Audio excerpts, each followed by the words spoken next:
Barbados, get up. Good morning. Good morning, Barbados. Good morning. Good morning to you. Good morning. Morning, morning, morning. Good morning to you. Good morning.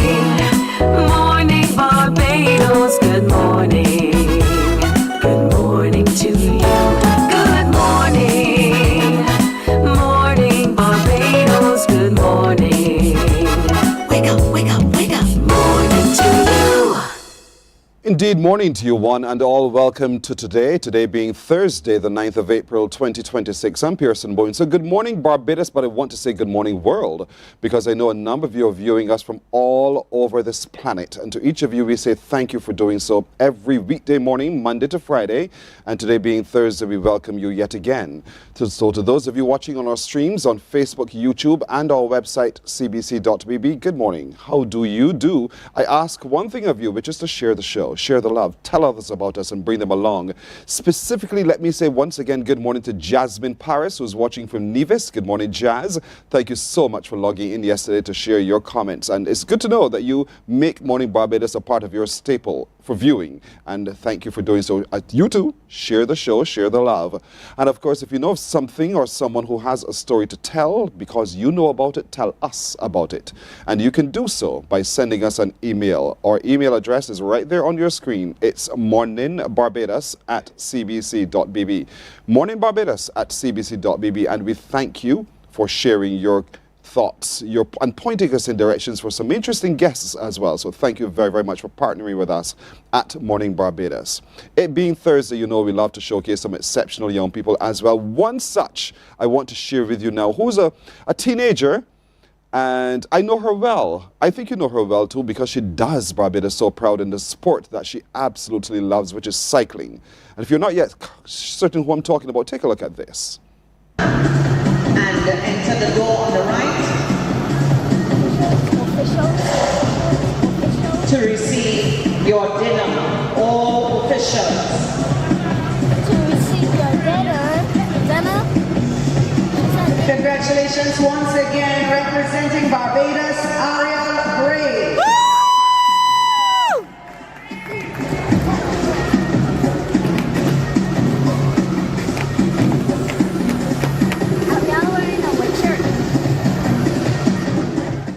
There she is receiving her medal representing Barbados. She's now the junior female cyclist indeed, having won 8 laps racing around the track, 5 laps around the track, the keyring, the kilo, the flying 200, the match sprints. She is Ariel Graves. Her father is from St. Lucie. Her grandparents live in St. Lucie. I'm from St. Lucie. Is there a connection, you think? That's my niece. And so to her, I say congratulations, Ariel. You've made the family so very proud. We wish you the absolute best as you continue showcasing to the world your brilliance in cycling. Like father, like daughter. That is truly one of those legacies that we shall cherish forever. One of Barbados' best. A little later on this afternoon, the swimmers, those who went off to represent Barbados at the Carifta Swim Meet, they are returning, and I'm hoping that they get the same response and the kind of love at the airport as the athletes did who are back from Carifta. So I want to wish all of them best travels on their travel returning home, but I want you to turn up at the airport. Turn up at the airport, make noise. Show them your appreciation for the outstanding performance in the pool at Carifta in Martinique. So as we did for the track and field athletes, let's also do for our swimmers. Thank you for doing so. So welcome home really, really soon. I hope that we can really bring you all the pictures and the energy of what happens at the airport tomorrow. Coming up today, however, we're looking at the launch of the Season of Emancipation. It's back another year, and so what's special and what's different this year? We'll find out a little bit more about that. Also, meet a young man who is using his skill to further himself and to continue to enjoy the sport he loves. Who is he and what is that sport? We'll tell you about in just a little bit. St. Matthias Anglican Church is hosting something fun and something fancy, and we'll tell you this morning why you should accept the invitation to be a part of it. So don't miss that opportunity as well. If music is your passion, there is an event just for you. It's also happening this weekend, and the band behind that initiative, the members of the band will join us and they'll tell us why we need to show up. and be a part of it too. The finalists of this year's $20 challenge will be sitting with me this morning. We want to hear what they have done with the little and how they are now benefiting. What are some of the things they've learned and experienced as a consequence of this particular challenge? The finalists of the Trident Classic in gymnastics and tumbling.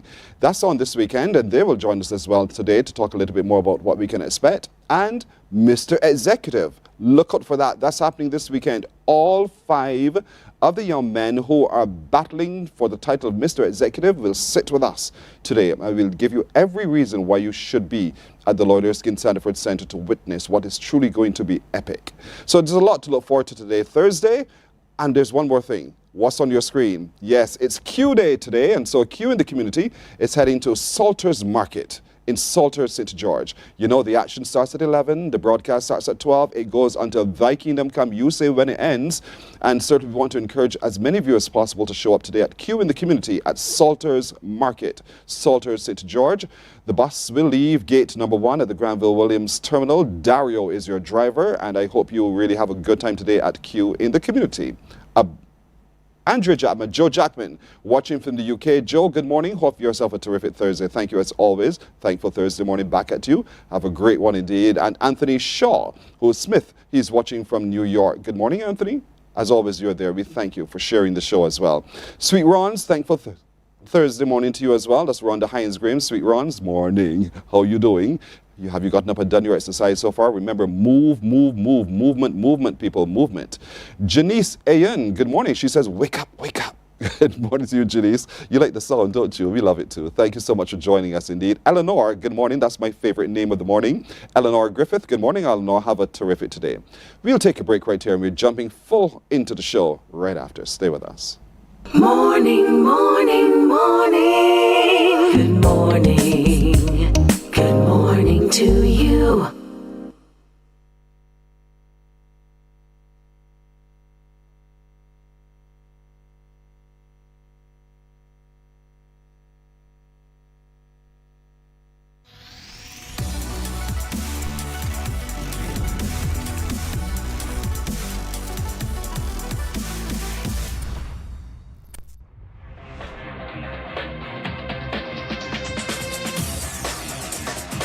Week after week, Scold presents exciting reports and documentaries on the most varied topics of our time. Spectacular developments and innovations, lifestyle and trends of tomorrow, mobility and tourism, health news, highlights from art and culture. Each contribution grabs the viewer with extraordinary images and stories and takes him into fascinating worlds which he experiences here exclusively and up close. We're there when companies and specialists develop super satellites for a global network in space and can look behind the scenes. Scold is a window to everything that is there or is yet to come. Fly with us through time to better understand. Morning, morning, morning. Good morning. Good morning to you.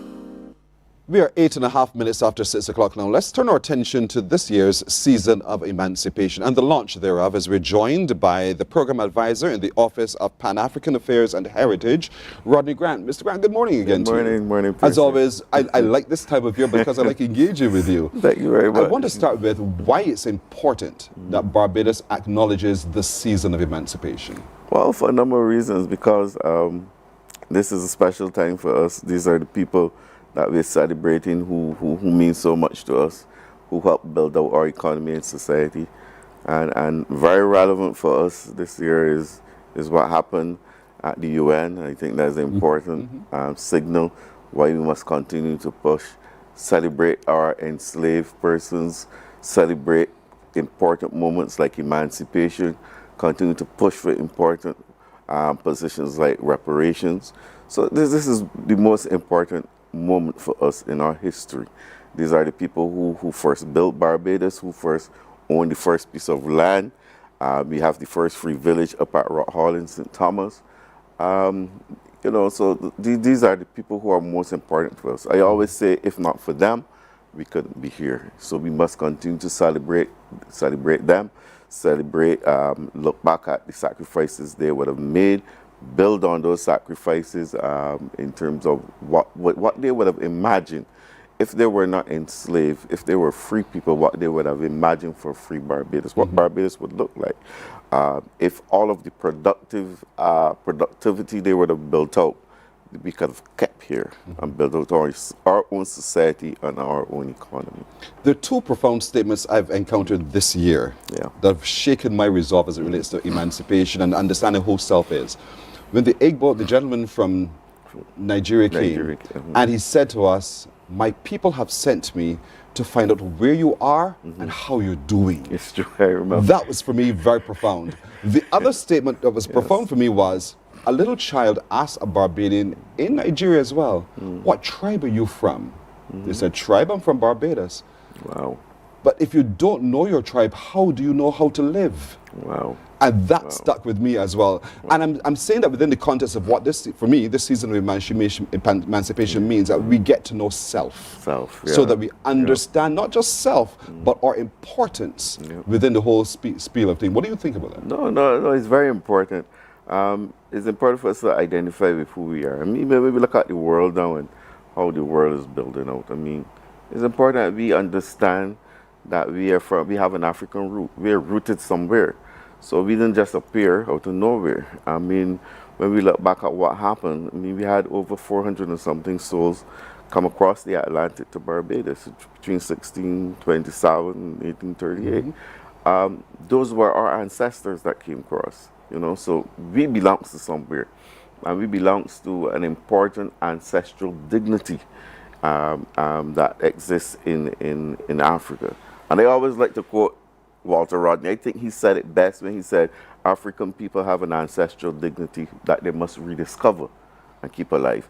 And that's built into what you just said.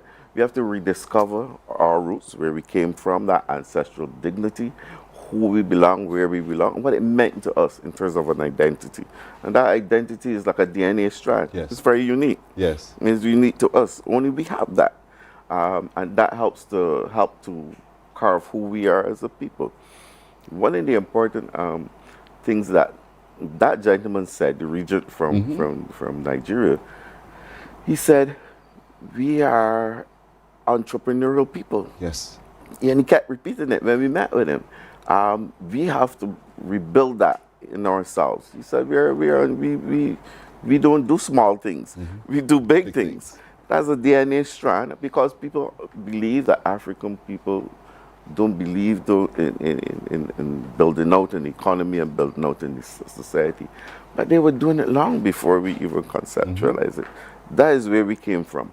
And we have to rediscover that important part of ourselves, the ability to be self-empowered, to be self-driven, in a way that we can build out our own society and our economy the way we want it to be.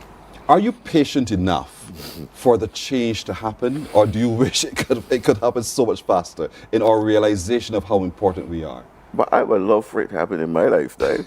I don't know personally if it would, because change takes time. I mean, I always say, when I used to do a lot of work with the UN system in terms of development, we always learned that change takes time. Change is nothing that, and rapid change is always destructive. Yes. Look at what's happening now in Iran and other places.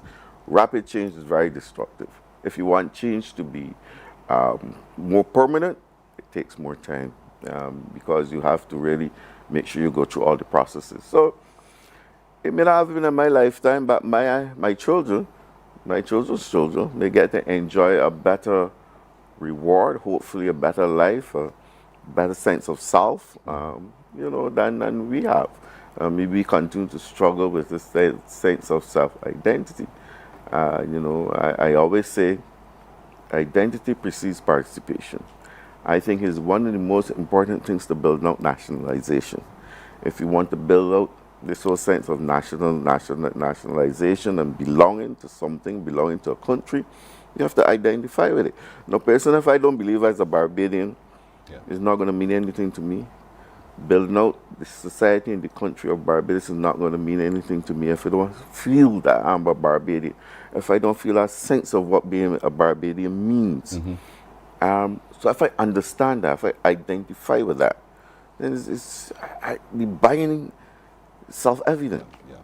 And you're quite right. And as I'm listening to you, I kept thinking of a phrase that was said to Charles Wesley, Methodists, forgive me as a Methodist. Yeah.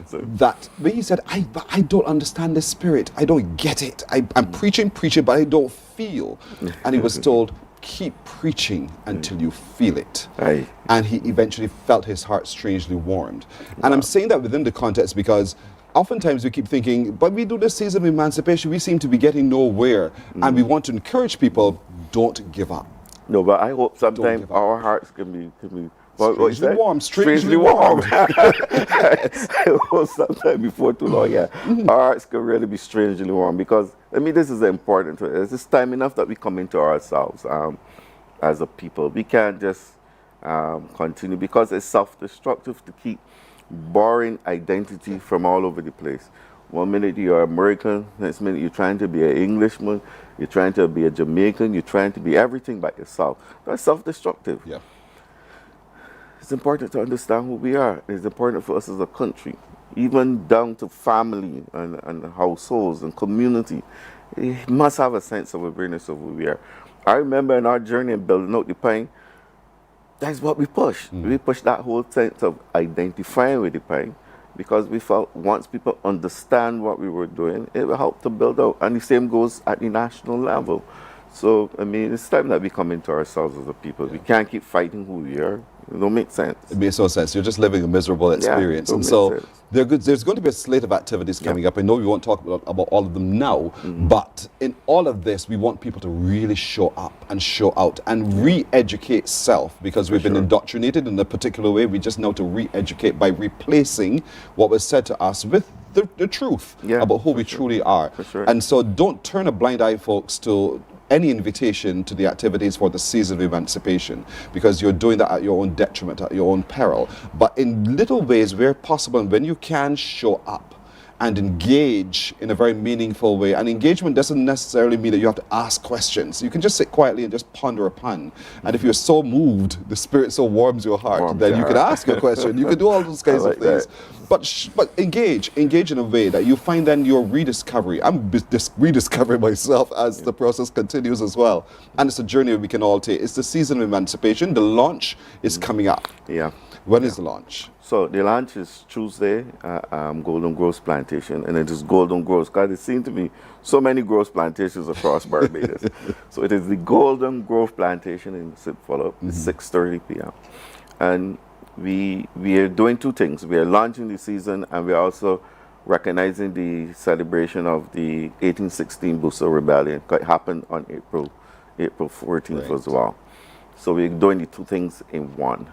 This year is going to be special. We're inviting down a partner of a company that we partnered with last year. We partnered with this public interest group out of Washington, Dr. Como Bazalon, to do a special research project on reparations owed to Barbados.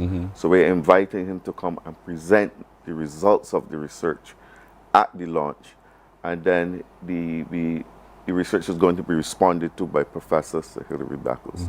So we expect some interesting information to emerge out of the research. I've read it. The research has some important, interesting model inputs. So we looked at what we call the enslaved count, meaning the amount of slaves that came over the Atlantic, those that died at sea, and those that were born in Barbados. So we had to understand the number of persons that we are counting for in terms of reparations. So that was one. Then we looked at life expectancy, the age that they lived to. And we in the research, it speaks somewhere between the age 26 and 29. Because that helps with the modeling as well in terms of arriving at a figure at the end of the day.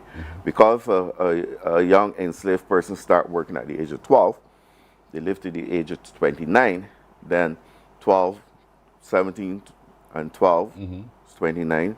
So you're counting for 17 years of unpaid labor. Good, so that's two. Then we looked at interest rate. So the interest rate that we would have counted for between 16, 27, and now accrued over time. Because money has value. So we look at the time value of money over a period of time, multiplied by the amount, life expectancy, 17 years, by the amount of people. But then we didn't stop there. The last model input would have been but for wages. So but for wages is an interesting economic term. That means what this person would have paid for would have been paid if they weren't enslaved. So it means that if they were a free person, what would their wages have accrued to? So you take that amount, add the interest, multiply it by the time value, 17 years, by the amount of people, and we came up with a figure. No, I want to read. No, don't I wouldn't say that figure. I'm calculating as I listen to you. So. If persons could guess, Yeah. then you could make your guess and then come out on Tuesday, on Wednesday at Golden Grove and see if you were close enough to the figure that the economists came up with. So it's going to be an interesting dialogue. Professor Becker is going to respond to research. He already has it. And it's going to be an interesting back and forth discourse between the consultants. What time?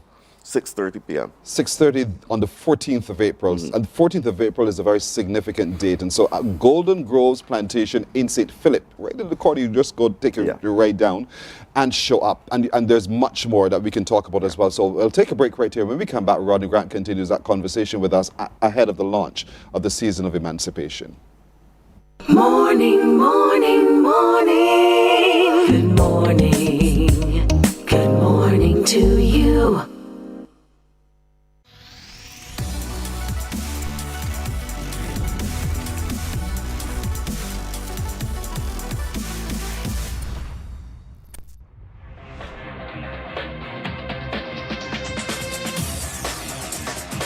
Week after week, Scold presents exciting reports and documentaries on the most varied topics of our time.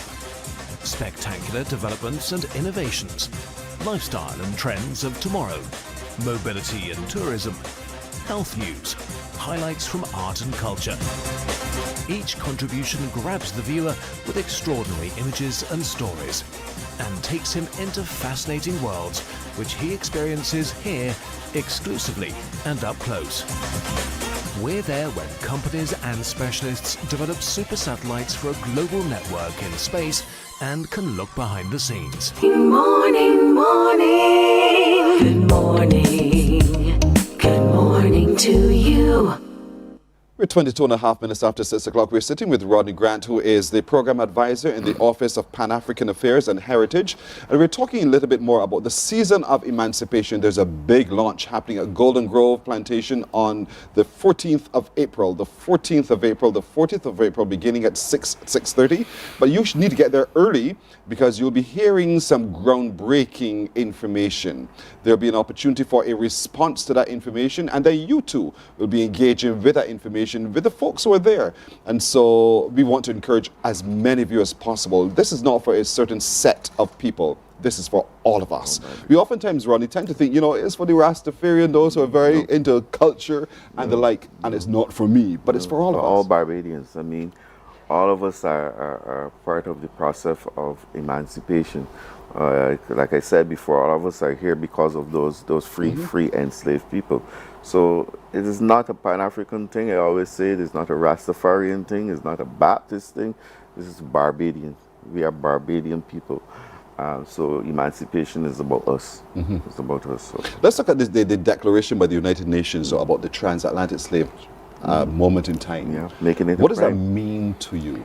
Well, it means a step closer to the victory that we've been moving to, even in respect to the research that we just did and reparations that we are claiming is owed to us as a region and as a country. So for the UN to accept that slavery was a crime is important. One of the important things that we've been battling was the whole legal aspect. And one of the pushbacks was that they keep saying that there's this whole temporal thing of law, meaning that there were no law existing at the time of slavery that says slavery was a crime. So in law you say it is temporal, it doesn't exist. So the thing is, maybe slavery didn't exist as a crime, but murder did, killing people did, rape did, all these other atrocities did. So maybe we can break it down for that. So in the UN saying, yes, this thing was a crime, is the acknowledgement that the process of slavery were built into all these atrocities like murder and rape and all these things. So it's an important step for us closer to the victory and to the acknowledgement and to all the other things that are built into what we are fighting for in terms of reparations. Other countries, the Jews got reparations from Germany. America itself gave reparations to the indigenous Indians. So I think this is something that is due to Africa. It's one of the longest, most horrendous acts of indifference in the history of mankind. And it's something that we shouldn't step back from. We tend to think all the time, and we say it almost like a little bit of a red herring, but it was the Africans who sold the Africans. And yet we want to, and this is from the other voices, why am I having to take responsibility when I didn't initiate this? It's you people who did this. No, man, you see, these are things in history that we have to push back against. And we can't fall to certain narratives. So maybe we must remain focused, and maybe remain focused. And as Professor Hillary just said in responding to England and America not being part of the vote, I mean, he said the same thing. You know, we can't bow to the narrative that they're bringing that this thing was a crime. Similarly to the other narratives that they were trying to put on the table. Because obviously, for example, I'm accusing you of something, you're going to come up with a defense. Yes. And you come up with the best defense for your position in terms of the narrative. We have to stick to our narrative. And I think we have to give kudos to CARICOM for keeping the fight, Professor Beckles and his team and everybody else, and to the African countries, to Ghana in particular, for bringing the motion to the table and for staying in this fight with us, because it's important that Africa stays in this fight with us, because they're suffering just as much as we suffered. And in fact, it was their people that came across the Atlantic and end up in the Americas, this part of the world. So, you know, this is an important victory for us, for both the African nation and for CARICOM, and it's something that we just have to keep the fire burning on them. We tend as a people to say the fight is for the academics. Let them continue fighting in their arena. There's no space for little me. I don't have a voice in all of this. I know you see this differently. Of course. I mean, there's a voice for every single Barbadian. Look, this issue can be built out in how we see society, how we see communities evolving, how we see households responding to each other, how we see every aspect of our socialization. This thing is built into every strand of our socialization. So it's important to every one of us, and is reflected in our educational system, in our healthcare system, in our economy, in terms of the debt processes that we bear. Because we say we are at this point in our development because of the enslavement. So what happens at the household level and the community level in terms of some of the perils you fear, some of the atrocities you see with our healthcare system, because of this endemic problem that we've been dealing with underdevelopment, because of where we started after enslavement. So I would say if we had all of the productive resources that would have been developed during enslavement, we would have done better as a country if we were allowed to keep all of those monies. So if you multiply even the amount of people that we came up with that were enslaved, over 700 and something thousand people. And if you were to look at the amount of resources they would have produced economically, and if those resources had stayed here in Barbados, we would have been much better off as a country economically. Our infrastructure in terms of education would have been much further ahead. Our infrastructure in terms of how we build up our transportation system, all the things that mean something to us as a society. So of course, it must matter to every Barbadian, because the things you face now are historical. They are historical. They didn't just happen overnight.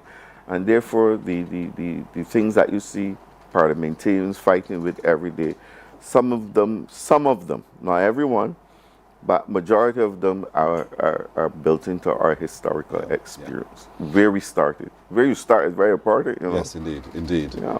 And so this is just part of the conversation during the season of emancipation. There are a number of activities, a number of events, and so, Roddy has to come back to share more with us on that. But we're certainly inviting you to the launch, which is coming up on the 14th of April at Golden Groves. Look at your screen, look at your screen, look at your screen, and you will see the information. There is going to be, and it also marks the anniversary of the Bus of Rebellion on that day, 6:30, Golden Grove Plantation in St. Philip.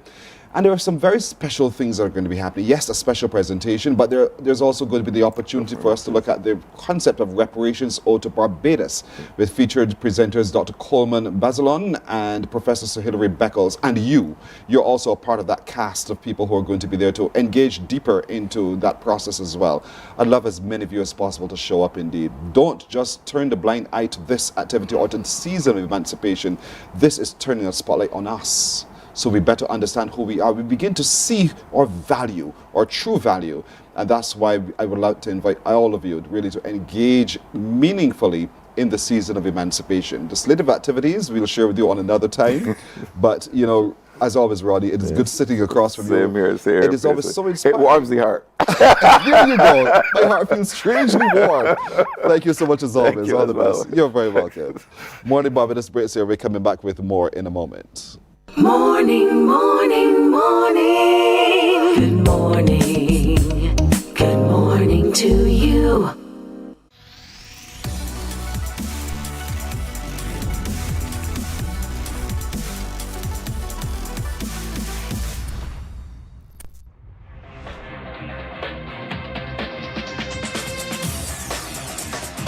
Week after week, Scold presents exciting reports and documentaries on the most varied topics of our time. Spectacular developments and innovations, lifestyle and trends of tomorrow, mobility and tourism, health news, highlights from art and culture.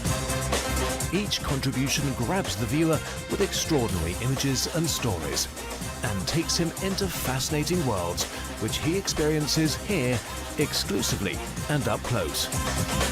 We're there when companies and specialists develop super satellites for a global network in space and can look behind the scenes. Scold is a window to everything that is there or is yet to come. Fly with us through time to better understand today and tomorrow. You've always wanted that.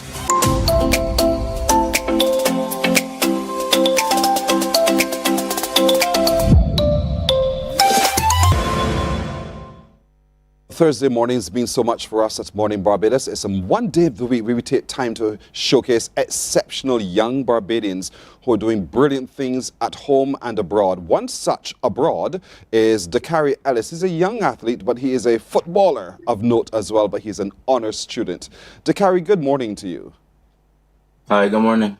Thank you so much for joining us on Morning Barbados. Where in the world are you at the moment? I'm in Indianapolis, United States. And if I should ask you, what are you doing there? Or how did you get there? What would you say? I came here because I wanted to extend my education. So I came over here to finish school, and I came over here to play football also. And so was it football that got you there in the first place? Yes. Okay, how did that opportunity come about? So usually I visit my family over here in Indiana, during summer and stuff, or Christmas, and I had seen this opportunity. There was trials for clubs and for high school also, and I just went to it, and then they liked me, and then we was talking about my education and stuff also, and then they just gave me the opportunity to come here. Football is your thing, but you are also an honor student. So the balance of the formal education along with the love of the sport, somehow how are you able to do that and still achieve and become an honor student? Yeah, so I just try to focus, when I'm at school, I focus on school. So if I have extra time in class, I would try to just do my homework or whatever, just get things out the way. And then after school is when I focus on sports, athletics. So you understand the splitting of focus indeed. Focus on school when it's in school, when you have the time then you do the football. But the football has taken you places and you've engaged in a number of other opportunities. Let's talk about Who spotted you and the opportunities presented to you as a consequence of your skill in football? Yeah, so I came to Cardinal Ritter High School. It's a high school close to where I live. And then also I went to a tryout at Union FC. So, and they liked me also. I had other trials though, like FC Pride and Indy Phoenix, but I ended up going to Union FC. And what does all of this mean for your career? What do you want eventually to be? A major league footballer, or do you want simply to be something else and play football as well? Well, my main goal is I want to play in college, and then I just want to like take it as far as I can, really. But my backup plan, I want to like help my family with their royalty business because they've been doing good with that, with their CMOS and stuff. Let's talk about your beginning in Barbados. So you played with Kickstart Rush, I believe, right? Yes. What was that like? It was good. First starting out, I wasn't really that good. I didn't really have that much minutes, but I was training a lot at home and stuff, and then I started to become like a decent player. And yeah, it was good. It was a good experience. It helped me develop a lot as a player. What is it about football that excites you the way that it does? It's just like I feel like it's an escape. Like anytime like I'm going through anything or whatever, like I can So it's a I can bit of use an that as escape like for you. It's what you're really, really good Yeah. at, and so it helps you to achieve. I'm looking at the screen, and as you look at the monitor along with me as well, tell me a little bit about playing in the league that you play and all of that. Talk to me about what you've been able to achieve so far.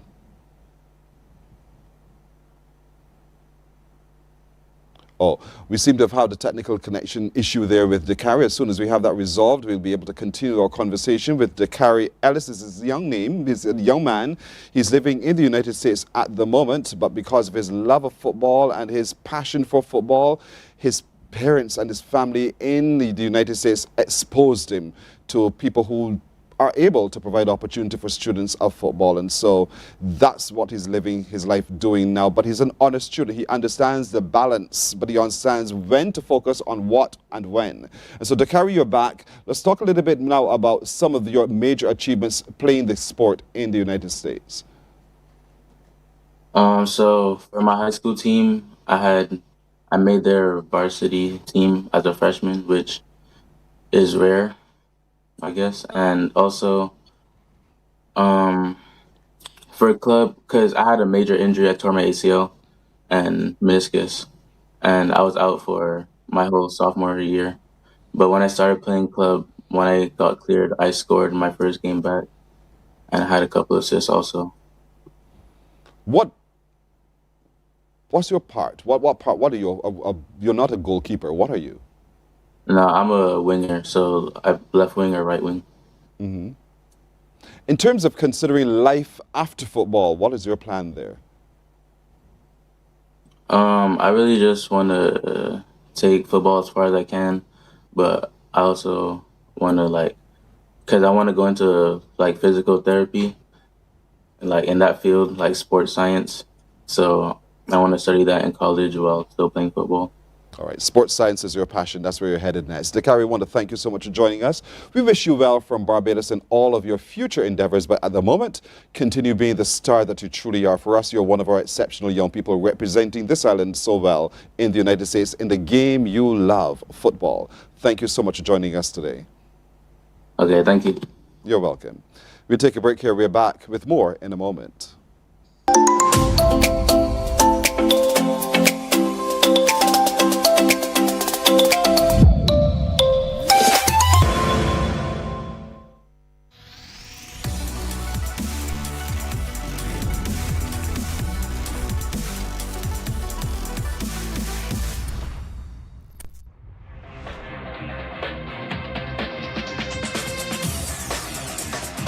Week after week, Scold presents exciting reports and documentaries on the most varied topics of our time.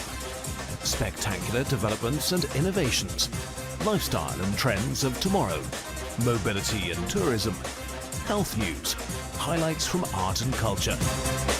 Each contribution grabs the viewer with extraordinary images and stories and takes him into fascinating worlds which he experiences here exclusively and up close. We're there when companies and specialists develop super satellites for a global network in space and can look behind the scenes. Scold is a window to everything that is there or is yet to come. Fly with us through time to better understand today and tomorrow. You've always wanted that. Scold, a look into the future. Our world today is not the world God wants it to be. Morning, morning, morning. Good morning. Good morning to you. 19 and a half minutes now to go to 7 o'clock. I'm smiling because I'm sitting with one of my favorite people ever. I know that she's never heard me say this to her before, but she's seen my warmth. She understands this. Former Barbados Ambassador to Cuba, Dr. Sharon Marshall. Good morning to you. Morning, Pearson. I guess you say that to all the girls. But you're still my favorite. It doesn't matter. And so it's so good to see you. It's wonderful to see you too and to be here on Mornin Barbados. Thank you so much for coming indeed. I mean, you come with a special invitation to all of us. Indeed. And I come at the command of my priest in charge at St. Matthias Anglican Church, Captain the Reverend Rosalind Harper Johnson. Mm-hmm. I received a call from her and she said, "You're going on Mornin Barbados." And I said, "Yes, ma'am." And so here we are. Yes. There is a very, I started the show, I said it's going to be fancy and fun. Indeed. So what is it? Indeed. St. Matthias is hosting an Eastertide tea party. And Eastertide, because Easter is not just one day. That's right. It's a season. And on Saturday, the 18th of April, at the Barbados Defence Force headquarters, we're going to be having this special Eastertide tea party. And you said it's going to be fun, and it's going to be fancy, and it's going to be both. The fancy part is that we are inviting you to dress up. Those of us who appreciate a fine afternoon tea will see this as an opportune occasion to dress up and to show up. Yes. And we're inviting the ladies and the gentlemen to wear their fancy hats. If you got something special for the Gold Cup or you had a special Easter bonnet, we're encouraging you to wear it on that day and to come out to support us and to enjoy yourselves. It is really going to be a delightful afternoon. Where is it? It's going to be at the Barbados Defence Force headquarters on the Officers' Mess lawn, and a beautiful environment. The Chief of Staff of the Barbados Defence Force, Brigadier the Honourable Carlos Lovell, is the patron of the event, and you know that there is a historical relationship between the Army, the Defence Force, and St. Matthias. So this occasion is one of those in which we celebrate that connection. So it's a safe environment, it's a beautiful environment, and we are going to be serving afternoon tea. But patrons will also be serenaded by the Barbados Defence Force Band. And I want to pause for just a moment. I'm telling you, and because one of the members works with us, they have become so good. It is undeniable. And so if you cannot deny, as I cannot deny it, then you have to be at the event as well, because they have really grown their approach to music. And the response to me when I complimented them was, we now have a complement of people, a complement of people who are trained, who've studied hard, and who have perfected the craft. And so it's a really good band. So for those of you who thought they were just ceremonial, change your mind. Yes. Experience them in a totally different light on the 18th, which is not this weekend. But it's the following weekend, the following Saturday. Yes, it's Saturday. Yes. And so we want to encourage you. For those who are thinking, all right, Sharon, I get it. I want to go. How do I get tickets? How do I be a part of it? Okay, tickets. There will be a limited number of tickets available at the gate on the day of the tea party. However, they can be acquired from St. Matthias Church, from the church office. and probably any member of the congregation, because there's a competition Yes. on to see who can sell the most tickets. So if you know someone who is a member of St. Matthias, they will probably be asking you to get a ticket. Yes. But the tickets are $60 for adults, and children 12 and under, it's just $35. Yes. So It's that's an opportunity for you to support the church fundraising event, as well as to enjoy yourselves in a very pleasant environment where you will be entertained. It's the Eastertide Tea Party under the patronage of Brigadier the Honorable Carlos Lovell. It's on the Officers' Mess lawns, and it's on the 18th of the month. Tickets are available. But don't forget, dress fancy. It is your opportunity to show up and show out and Indeed. almost show off. Yes, ladies, Yes. take out your pearls, Clutch your pearls. your gloves, and your fancy hat, and come and have fun. And fellas, dress as sartorial as you'd want to. Indeed. And We're really not look neglecting the smart. gentlemen. Now, when we have afternoon tea, we always have afternoon tea with cucumber sandwiches and crumpets and all the rest of it. Yes. So what else, apart from tea, will be on offer? Well, we have there'll be surprises. Okay. There will be, we mentioned the Defense Force Band. However, there will be other forms of entertainment. We have confirmed RPB is going to be putting an appearance, and you know that he rocks the boat. Oh, yes. No pun intended. Yes. Yes. And Mikey, we also have Mikey. He brings the energy. Indeed, And that's Mr. good. Energy. And that's good. So it's this- a variety of music for different musical tastes. So Forces is not for church people. This is for all of us. This is for everybody. This is for everybody indeed. And your contribution goes towards the restoration of the church, the work at the church.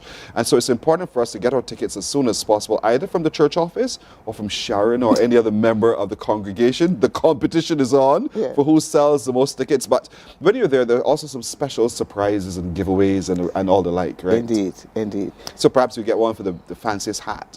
I don't know. Yes, we are encouraging people to wear their hats, and there will be special prizes for the best hats and so on. The idea is to support a worthy cause, to do good, and have a good time as well.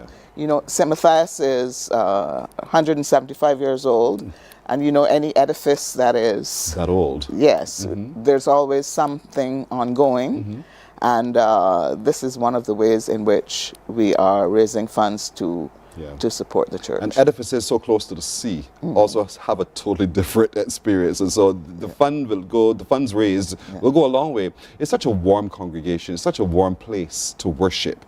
And so many organizations will say that often about the St. Matthias Anglican Church. And so if you've been there before, if you got married there, if you were there just because you walked into the sanctuary, you're invited to be a part of this activity. The Eastertide Tea Party happening on the 18th of April. The 18th of April, next week, Saturday. Yes, and it's on from 3 in the afternoon until 6. 3 till 6 o'clock. And so we want you to show up and show out. Look at your screen. Look at your screen. Once again, look at your screen, ladies and gentlemen.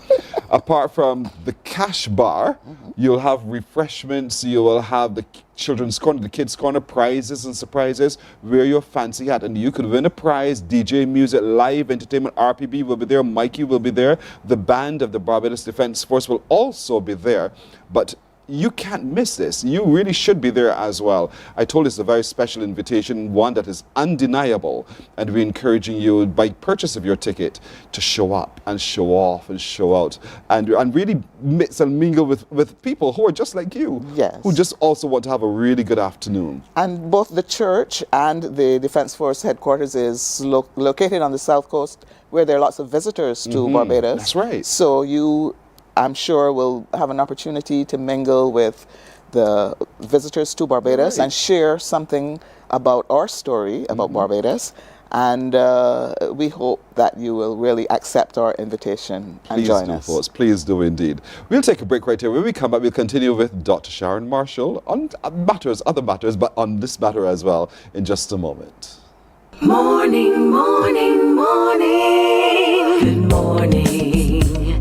Good morning to you. There is a saying, you can find a Bajan anywhere. Are you a Bajan living abroad? Or do you know of one who has migrated to another country? Well, we at Mornin Barbados would love to have you or them on our Bajan Affair segment.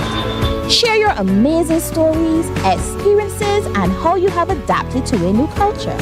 Send us an email to morninbarbados@cbc.vb, and together we will travel the world.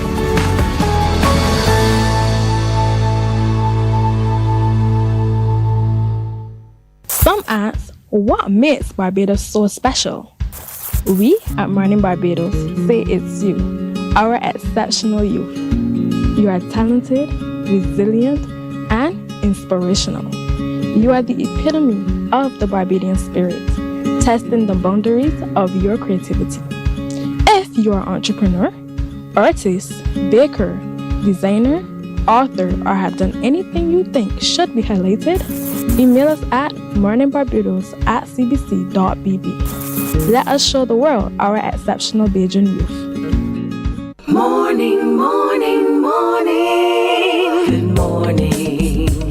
Good morning to you. We're 9 minutes to go to 7 o'clock now, and remember the invitation is to you from the St. Matthias Anglican Church to attend the Eastertide Tea Party. It's going to be hosted on the Officers' Mess Lawns on the 18th of April from 3 in the afternoon. It's a fancy moment, so be as fancy in your dress as you possibly can. Use your creativity, use your imagination, but just use you as a canvas for something stunning, gentlemen and ladies as well, because there are prizes to be won simply by being fancy. But come have some fun, bring the children as well. The children ought to be encouraged to be a part of this. It's a space for everyone. And because it's going to be held on the Officers' Mess Lawn at the Barbados Defence Force, is a very safe activity. And because it's a church activity, it's a very safe activity as well. God will be there. And so we want to encourage you as soon as possible to get your tickets from the church office, St. Matthias Church Office, or you can get it from any of the members of the St. Matthias Anglican Church, and you will have a good time indeed. Tickets are $60 adults. Children who are 12 years and younger, you'll just pay $35. It's very, very simple. It's very affordable as well. So lots of teas and drinks and everything else. Is a children's corner. Prizes and surprises, a cash bar. If you want to use the bar, you pay your cash. Live entertainment, RPB will be there, Mikey will be there, the DJ will be there, the band of the Defence Force will also be there. So it's a spectacular afternoon. But it's the great work carried on by the St. Matthias Anglican Church. And I know the church is known, the Anglican Church, but St. Matthias is known for its music ministry as well. Indeed. We have an exceptional choir. And an exceptional organist in the Quan Row. And we're trying to get a new organ. So we've established an organ fund for the church. And one of the activities that will be raising funds for that organ fund is a fish fry and karaoke, which is coming up on May 9th. It's also a Saturday. Literally around the corner. Yes. Less than a month away. And I know that the Q audience loves some karaoke. And fish. And fish. So this might be an opportunity. It's on a Saturday. It's not competing with Q. Yes. But it's going to be from 4 to 9 at the church, in the church's car park. And they will have door prizes as well. For that event, it's adults $40 and children $20. So quite reasonable. For the fish, you get a choice of fish and entertainment as well. Not only from others performing, but you have an opportunity to take the mic yourself and fling down some tunes. You got that right. Try your hand at some karaoke. Karaoke is such a fun activity indeed, and so it's a no-brainer why this event coming up on the 9th of May is an event you need to turn up for. Do we need to get tickets, or we can also pay while there? You can get tickets from the church as well, but you can also pay at the door as well. In the car park, it's an expansive car park. It's a really nice curated area, so it's going to be quite fun as well. That's coming up on the 9th. It's all part of your organ fund. Yes. And an organ's contribution to worship is so important in a church. I love organs. And so I love the sound of an organ. And so I know why this is so important. We want to encourage you to come out in your numbers for that event as well and give full support to their effort to raise funds. And organs aren't cheap. Trust me, they're not cheap. No, they're not. And so it's a significant cost that they're trying to knock down. But you can help knock it down moment by moment and bit by bit by having some fish and seeing some karaoke and showing up and having some fun, because it's going to be a fun afternoon as well. And that's what the church is doing. I like the fact that you're not separating the churches from the community, the realities of life, how people live and how people experience God in all of their walks of life by being a part of. And oftentimes we tend to think the church has to stand apart from and, be some place that you stop outside of and observe. But the church is saying, no, we want to be a part of you. And St. Matthias is very much part of the community, St. Matthias and the wider community. Yeah. Every month we take up a special collection because we offer groceries and non-perishable items to people in the community who are less fortunate. And that is an important part of the church's ministry, for which we raise funds as well. And if you don't know for those of you who don't know where St. Matthias Church is, it's in Hastings. You can see it from the main road. You can literally see it from the main road. You'll know exactly where you're going because you'll see the activity there as well. And so that's where it's going to be. On the 9th of May, note your calendars, note your diaries. On the 9th of May from 4 in the afternoon. Yes, until 9. For fish fry and karaoke is a fundraiser to raise funds to support their efforts at restoration of their organ. Maybe it's a new organ. It's a new organ. New organ. Oh boy. Yeah. That is, I can't wait for when that is installed. Yes. And you know that we love our organ music. Yes. And quite often after Sunday service, you will hear people say, oh, he made that organ talk. It's hoarse now. And so we want to hear the organ talk some more. Yes. And that's the whole point, because organs lift worship. Indeed. Well playing of an organ also lifts it even further. Indeed. And so we want the worship to be so rich and meaningful at St. Matthias Anglican Church. That's why we need to support this activity indeed. And the activity that's also coming up as part of Easter, the Easter season, the Eastertide Tea Party that's happening next week, Saturday. And I'll keep saying it like that because when I give you the 18th, you'll forget it. Yeah. But if I tell you next week, Saturday, you know you have to plan your time right now for next week, Saturday. Go shopping, choose your shoes, choose your fancy dress. If you don't have the hat yet, you might want to consider doing that. And because you're so creative, we know that you'll adorn your hat in the way that represents your personality. But show up. Yeah. Show up for the Eastertide Tea Party. It's going to be fancy. It's going to be fun. It will be an afternoon that is never forgotten. And gentlemen, this is also for you. We tend to think oftentimes when it comes to getting all fancy, that's for the women. That's just the ladies. Yeah. No, this is for everyone, including the children. And so we want you to show up at the officers' mess lawns at the Barbados Defence Force. You know exactly where it is, right there in the corner. They will invite you in and they'll allow you to come through and be a part of this wonderful afternoon from 3 of quite a tea party indeed, with live entertainment by the band, live entertainment by Mikey, live entertainment by RPB, and most of all you. And so it's going to be really, really good. I can't wait because I'm happy for the church. I'm happy for that the church is giving people an opportunity for some wholesome fun as well. And I really want people to appreciate in giving that you're giving to a very meaningful cause, the church and the work of the church. And I'm excited for what the future looks like, given how you're rising up as a church and adding value to the congregants and the people and your community. You take the words out of my mouth. And to your community as well. Thank you. I took it back. Thank you. But it's going to be fantastic. Tickets are available at the church office. Don't forget, tickets are available at the church office or from any member of St. Matthias Anglican Church. It is going to be $60 adults for the tea party, $35 for the children 12 years and under. And for the event in May, it's $40 adults and about $20 or so for the children. The fish fry karaoke. So two big things to note your calendar for. Two big events that you should not miss indeed with St. Matthias Anglican Church. Thank you again. Pearson, thank you so much for this opportunity to share what St. Matthias Church is doing in You're our very community. welcome. I will invite you back for another occasion to talk about another thing. I thank you for accepting the invitation. Are you related to my priest in charge? I think I am. So you understand the modus operandi here. Thank you so much indeed, Dr. Marshall. Always good to sit with you. Thank you, Pearson. You're welcome. Morning Barbados breaks here. We're coming back in just a moment. Morning, morning, morning. Good morning. Good morning to you. Our world today is not the world God wants it to be. One of the reasons, which will surprise many, is that our planet, its governments, and its peoples are all living under the weight of Satan's rule. From the beginning of mankind's existence to today, human history is the written record of what it means to live under the rule of the devil. Yet that rule is coming to an end, and what a difference that will make. Every Sunday at 9 a.m. on CBC TV 8, tune in for Tomorrow's World, sponsored by the Living Church of God.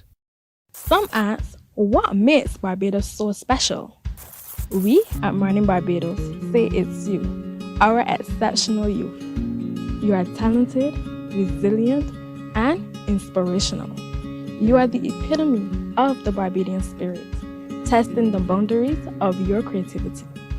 If you are an entrepreneur, artist, baker, designer, author, or have done anything you think should be highlighted, Morning, morning, morning. Good morning. Good morning to you. Let's take a look at the news now. Grinding has finally started at the Port Vale Sugar Factory. Minister of Agriculture, Food and Nutritional Security, Dr. Chantal Munro-Knight, has made that announcement.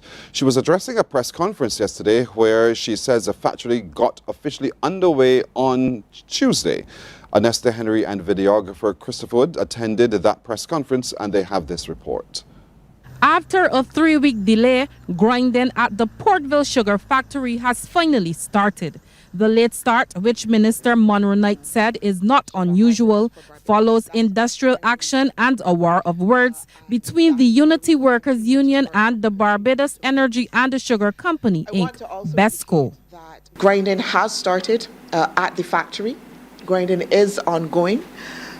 3 minutes ago or so, the general manager leaned over to me and said, Minister, we're grinding, we're still grinding, and we will continue to be able to move forward with the operations as best as we can. And Minister Munro-Knight says there is a plan for the cut cane pulled up at the factory. The factory started to grind today, and the intent is to be able to grind all of that, what we are called that cane that is currently there, and then moving hopefully by Friday to then to be able to receive new canes. Workers at the factory who are members of the UWU took strike action from March 18th for several days after the factory's management, the Barbados Energy and the Sugar Company, Inc., failed to recognize the UWU as the bargaining agent.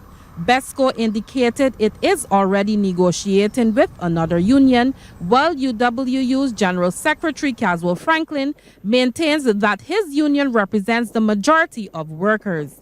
Mr. Franklin is insisting the workers are being forced to work under unfair conditions and his union has the right to represent them. However, Minister Munro-Knight says even though the focus is on this year's sugar harvest, management of the Port Vale Sugar Factory is actively addressing the concerns of workers and other stakeholders. We have not been tone deaf to the concerns that have been raised and the issues that we have heard that have been coming forward. BESCO has been working assiduously and continues to do so to make sure that we can address those issues that are legitimate and that have been brought to our attention. We will continue to make sure that we have a listening ear to those concerns that are brought through the appropriate channels with the bargaining agent that we are currently engaged with. One of the issues Mr. Franklin raised with the shift system at the factory is that it requires workers to be on the job 7 days a week. And he says the factory is classified as a shop under the Shops Act and could not schedule workers to be on the job more than 5 days a week.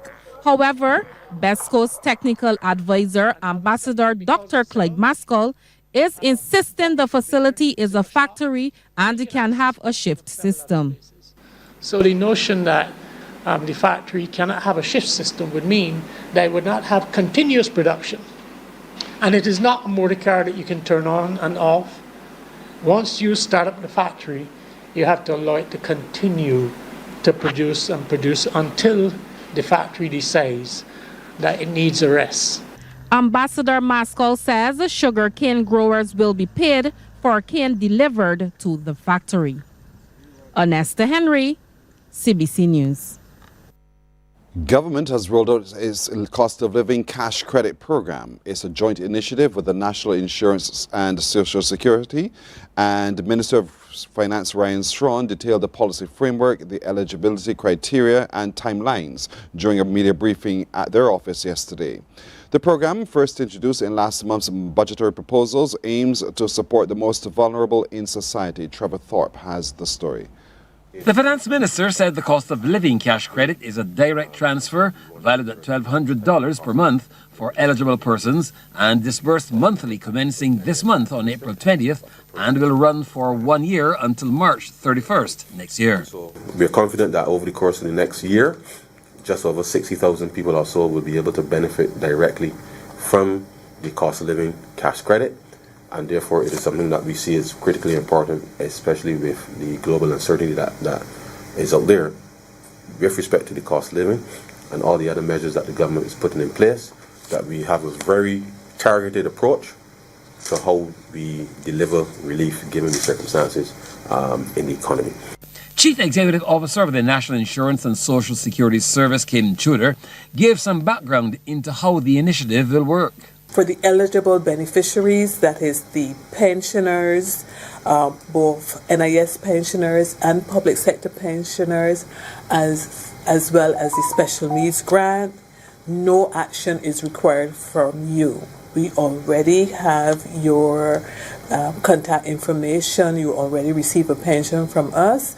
And on the April 20th and every month for the 20th or the business day, the last business day preceding the 20th, you will receive your payment. If you are accustomed to receiving a check, you will receive a check. If you receive your pension via lodgement, it will come via lodgement. During the media conference, Finance Minister Strawn also drew attention to the multiple birth benefits to families. He said the Social Empowerment Agency will require persons with such births to prepare the documents of the children and to present them to that agency for benefits to be processed.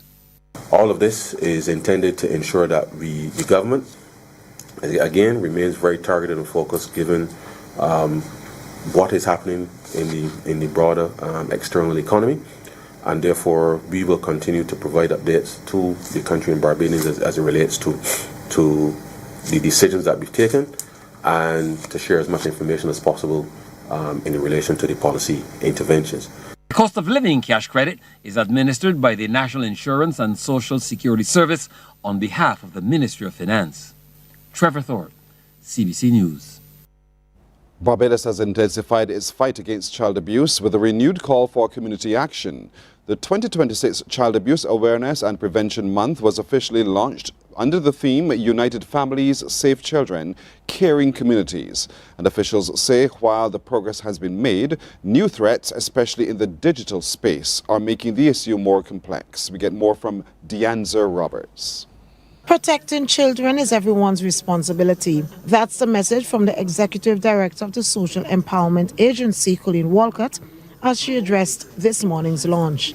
She said online platforms are exposing children to new dangers, warning that even adults struggle with self-control in digital environments. How easy it is to become addicted to these. We go on for research or for learning, and then unintentionally we go from, as the algorithms pan out, we go from one to another. Sometimes we get engaged in doom scrolling. The level of control for us as adults, far more children who do not. Director of Social Care Delivery and Support Directorate at SIA, Rosanne Richards, outlined a packed calendar of activities aimed at education, prevention and engagement. Among the activities will be a number of workshops focusing on digital safety. She also presented some data showing the scale of the cases that were reported and recorded. Ms. Richards says the issue of leaving children unsupervised is a cause for concern. Over the period 2024 to 25 or 25 to 26, we had about 639 reported cases, and those cases affected about 811 children. And of those reported cases, most of the cases came from the parishes of St. Michael and Christchurch. And I can go further to say that of the reported cases, the highest incidence was the area of neglect. And there were more females than males who experienced that or were impacted by that neglect beyond the supervision. Minister of People Empowerment and Elder Affairs, Adrian Ford, says while government is taking action, citizens must also step up. He highlighted new legislation mandating the reporting of child abuse. We can only do so much as a government, and that is why we are asking every single Barbadian to have the visual acuity, to have the appreciation, the vigilance, and be able to recognize abuse or threats as it relates to our children, and equally be able to act responsibly when it happens. And we would have brought legislation, the child protection legislation, which was passed in Parliament January the 2nd of this year. And one of the significant features about this legislation is that it has at the forefront mandatory reporting. Officials are urging Barbadians to treat child protection as a year-round responsibility and not just a monthly observance. Deanza Roberts, CBC News. Sports now as the celebrations continued for the Carifta track and field team on their return from a successful outing at the 2026 Games in Grenada.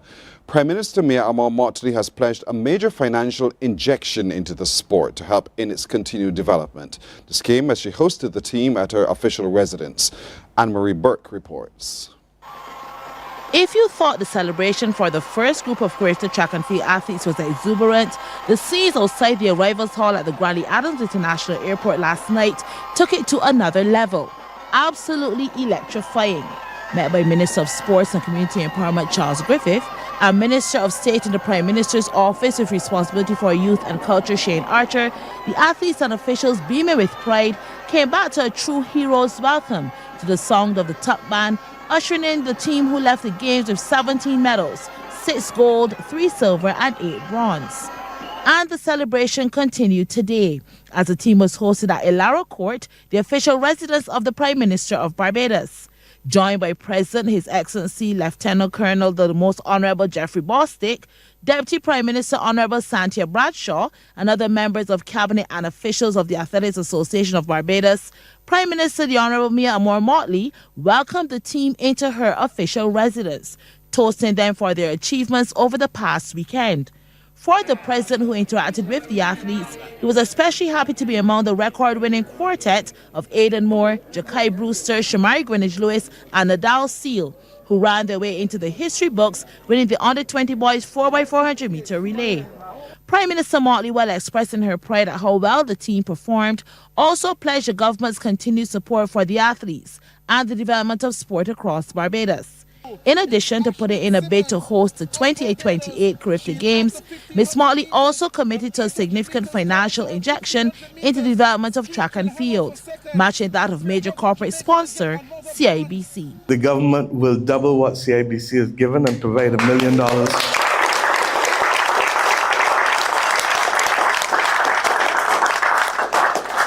And that $1 million will be used for a number of things that we've specifically started to discuss with the association with respect to, one, preparing the junior team so that you can spend 2 weeks on the ground rather than having to travel and acclimatize yourself and therefore not necessarily be in the best of shape to participate in the World Juniors. Secondly, that we will also, as I said, ensure that a portion of that money is used for a national junior nutrition development program, because what you put in is what you get back out. and we need to make sure that nobody is disadvantaged on this journey to be the best in the world.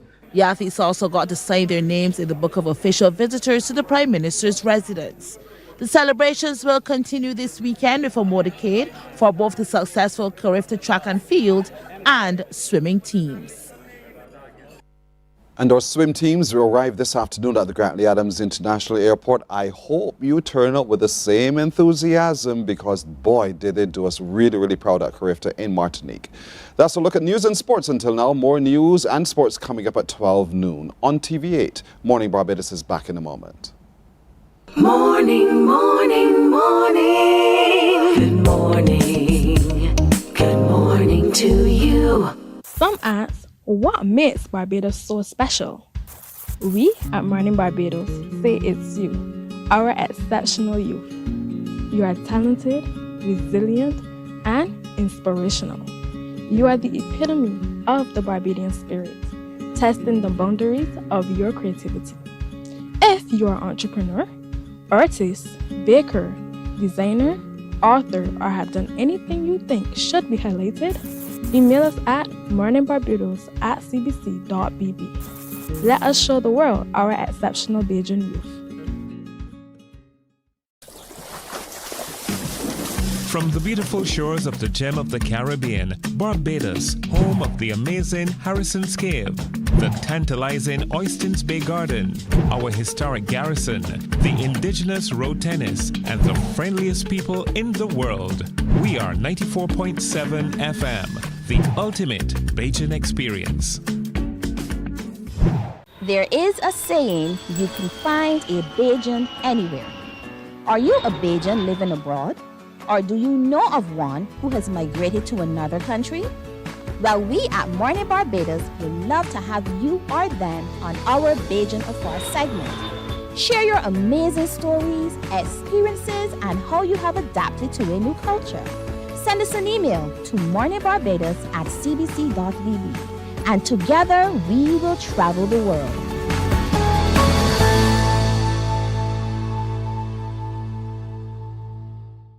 God will not give you a job. God will not call you to do something and then not give you the capacity to have it, to make it happen. He will give you the resources. He'll give you the people. Not only will He equip you with ideas, but He will equip you with favor, as He did Nehemiah. Turn on the latest episode of Infinite Possibilities, only on CBC TV8, every Sunday at 1:30 p.m., sponsored by Covenant Life Teaching Center. Welcome to Nature's Discount, the ultimate health food store. At Nature's Discount, we have thousands of quality products at great prices. Hi guys, Dottie here with Nature's Discount, and today we are talking about Solar Ray, microbiome, probiotics, and why you should be taking them. And we have well over 3,000 amazing products to help you get healthy. For your health tips, tune in to CBC TV8 every Monday, Tuesday, and Thursday for Nature's Discount, sponsored by Get Healthy Incorporated.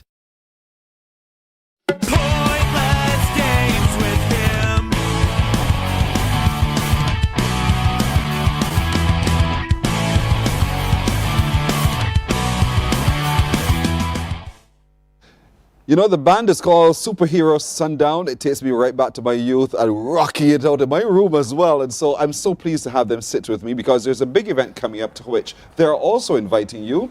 And 3 of the members of the band are with me. These are the fellas you see at the front, who you just saw on your screen watching that video. Next to me is Craig Hanif. He lives in Macau. No, very far away. You know, as a Bajan, you go like, Caw, and you go Macau. That's so true. What are you doing there? Flying airplanes as a pilot. That's my day job. That's your day job. Airline pilot. Yeah. And singing is just your other thing. Yeah, my other passion, I guess. Fair enough. Emil Sabga, you are where? I live in Toronto at the moment. Mm-hmm. Yeah, so it's really great to be back here in Barbados, playing music with my boys. Your boys, yeah. All right. And Philip Norville, yes. You're where? I'm right here in Barbados. In other words, as you've said to me, keeping the seat warm, right? Exactly, yeah. Right. But how do you, as a band, in different spots, do what you do? you know, we've been doing this a long time together.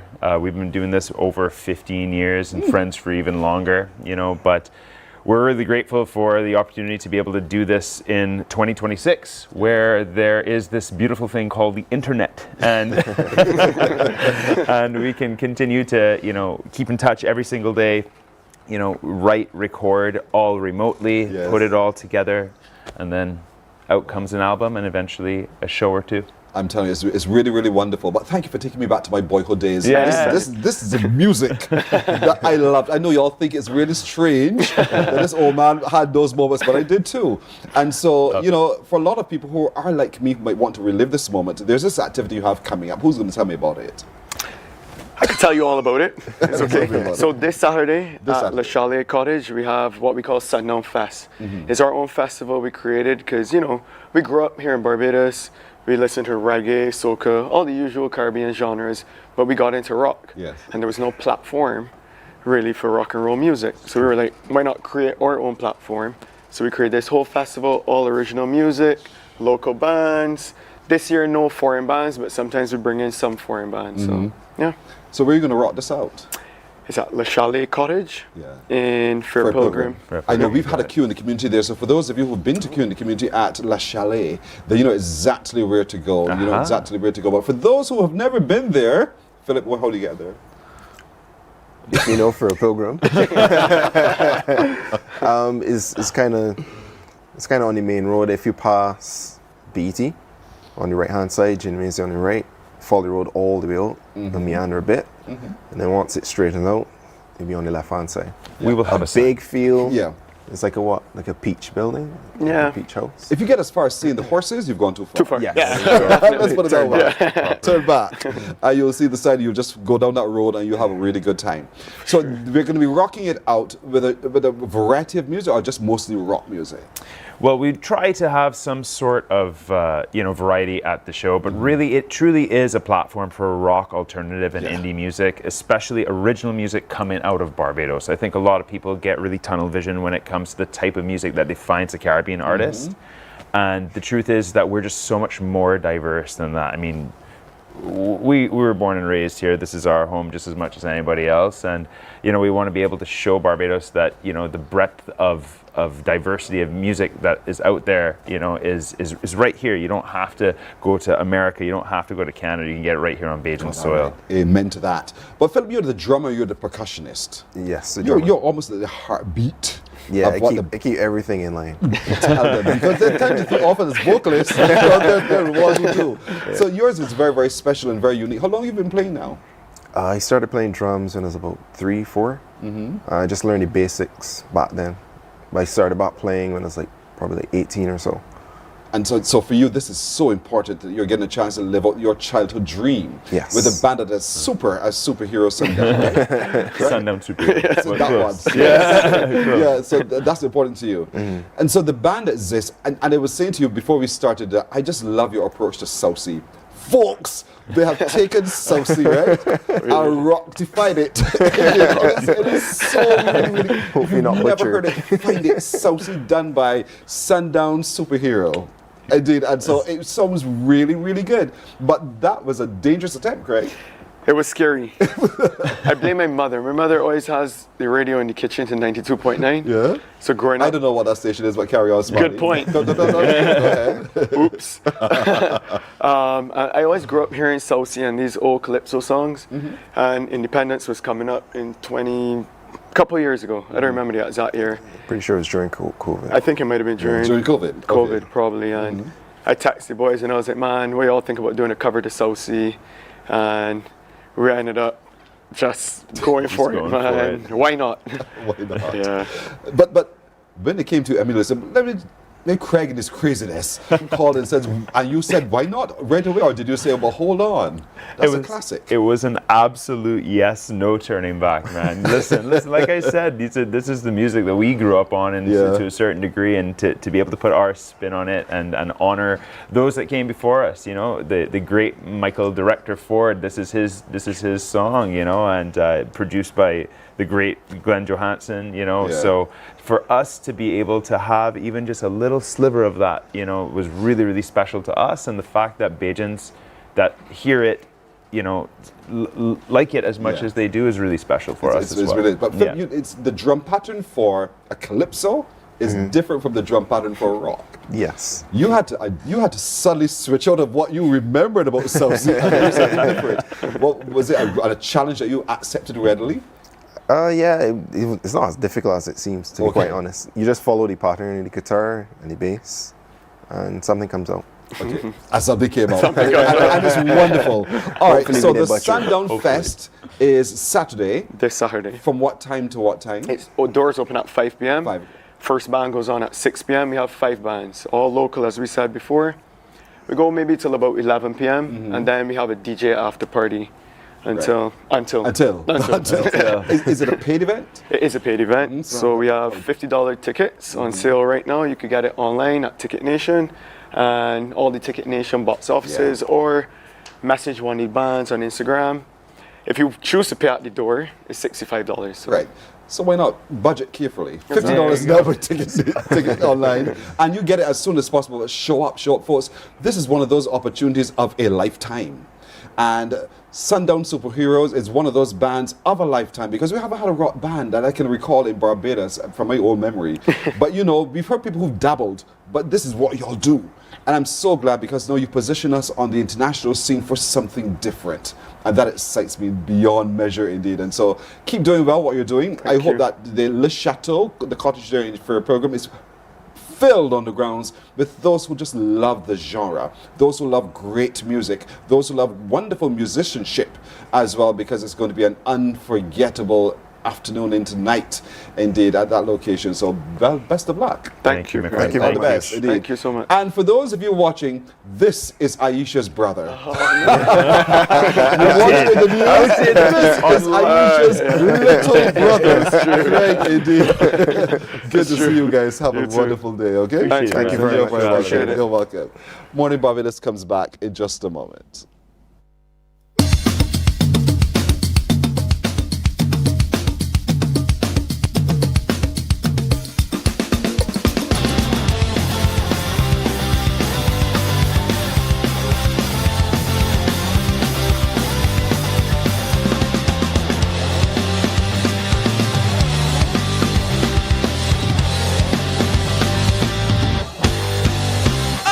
Barbados in a pleasant neighborhood.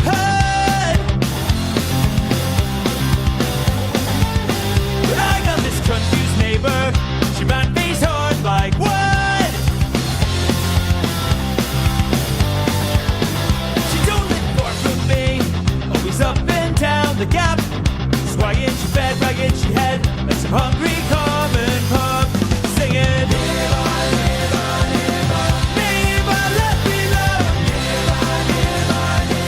Morning, morning, morning. Good morning. Good morning to you.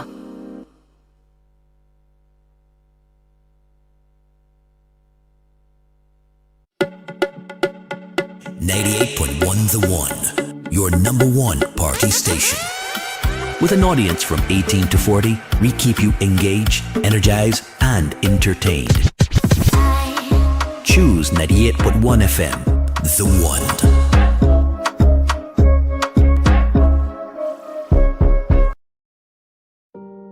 Hey there, it's Mahalia. I want to share something that might be really helpful. If you're feeling anxious, overwhelmed, depressed, or lonely, and have no one to talk to, call Lifeline Barbados. We all face struggles at times in our lives. You're not alone. There's no need to feel ashamed or embarrassed. It's okay to reach out for support. Lifeline Barbados is completely confidential. No one else will know you called. They're there to offer a caring ear and guidance without judgment. And fellas, I want you to know asking for help is a true sign of strength. It takes real courage to reach out. You can also call Lifeline Barbados if you're worried about loved ones who are struggling and you need advice on how to support them. There's a saying, a problem shared is a problem halved, but not everyone has someone they can confide in. That's why Lifeline Barbados exists, to be there for you or someone you care about during tough times. Save this number. Lifeline Barbados is just a call away. Remember, you can reach out whenever you need to talk. Books open your heart, your mind, and your soul. They are educational, entertaining, inspiring, and motivating. Are you an author of a recent book you want to share? Then Mornin Barbados would love to feature your book in our The Next Chapter segment. Send us an email to morninbarbados@cbc.bb. That's morning without the G. Come and let us... Morning, morning. Good morning. Good morning to you. You know, they say, to whom much is given, much is expected, but to whom little is given, let's look at how they've taken the little to make much out of it, because the $20 challenge forces these young people to think again about what more they can do with just $20. It's a start, but it's a whole learning process as well. And so joining me from St. George Secondary, the King's Farm, is TJ Alves, and with him is Jaden Seeley, St. George Secondary. From the Dighton Griffith School, they have brought Aaron King and Ethan Jacobs, and their ambassador in Paige Bryan. Good morning to all of you. Good morning. Talk to me a little bit about King's Farm, TJ. Okay, so King's Farm is a youth-led farm. You know, we specialize in poultry, you know, fresh poultry for the community. You know. Mm-hmm. Yeah. And so far, so good. So far, so good. How did you start, Jaden, with $20 and create a farm? We started. Our group members all pulled together $20 to make our capital, and we went to Sky Mall to get our word out there, and that really helped in the business. To increase the amount of money you had to use capital. to keep turning over your business. Yes. And so there was a strategy you all sat. How many members are on your farm, by the way, your team? 5. There are 5 of you. 5 So each of you pitched in $20. Yes. So, which is smart in itself as well, because you've invested in the business. Have you begun to see the return on your investment? Of course, yes. Yeah? Yeah. How big is this now? Well, still small, but but we hope in the future it'll be as big as it can. What have you learned so far from this experience? We've learned teamwork, and communication is key in anything. It really helps to talk to your group members, because you need to communicate on what's wrong and what you should do to help the project. And no fighting, right? No fighting, of course. Because every idea has value, and you can't shut it down. And in terms of marketing, who's responsible for marketing? Did you apportion jobs to different individuals? Yes. So what are you? I am the farm manager, actually. You're the farm manager. And what are you, Jin? The finance manager. So you're the man managing the books? Yes. And what you've learned from that, is this something you've always wanted to do, being the finance manager? I'm doing POA at school, so this helped me. To say you, right? I know how it works indeed.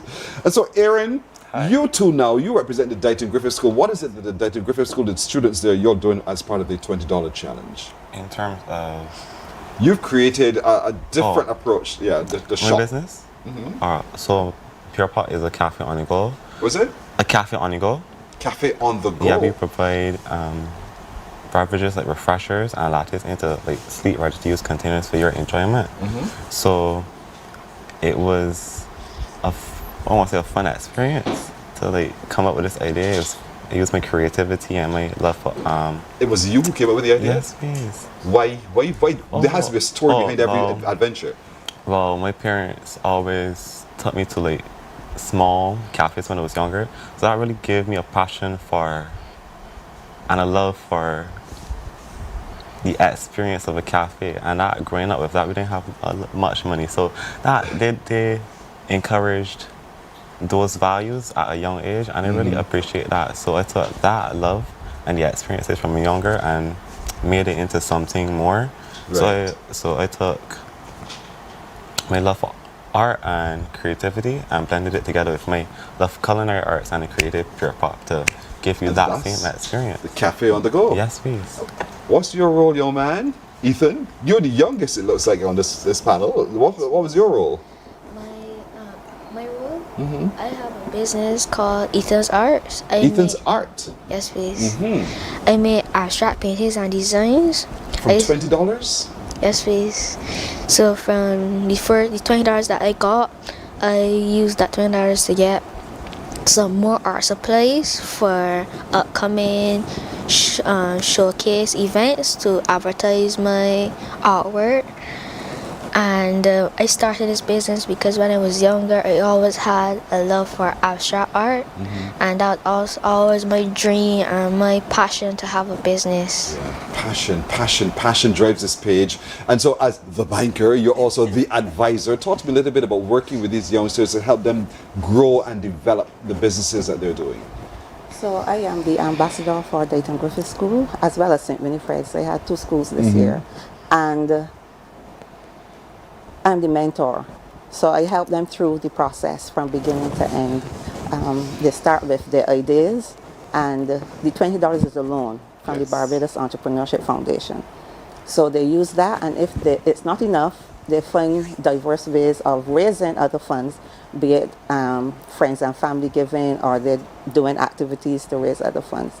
The loan must be repaid, and I help them through the process of the business. So it starts. The challenge starts on the 1st of October, and goes until the 31st of December for trading, because there's a trading period. Right. And then they have to also prepare for market days, because there are market days that they attend. So you know you need to be able to have your furniture for that, your products. You need to be able to have your set, your booth decorated and look the part as if it is an actual business, which it is.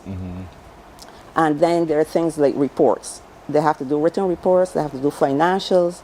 If they also do verbal reports, they do oral reports in front of the judges. So we need to prep them for that. So it's a whole process.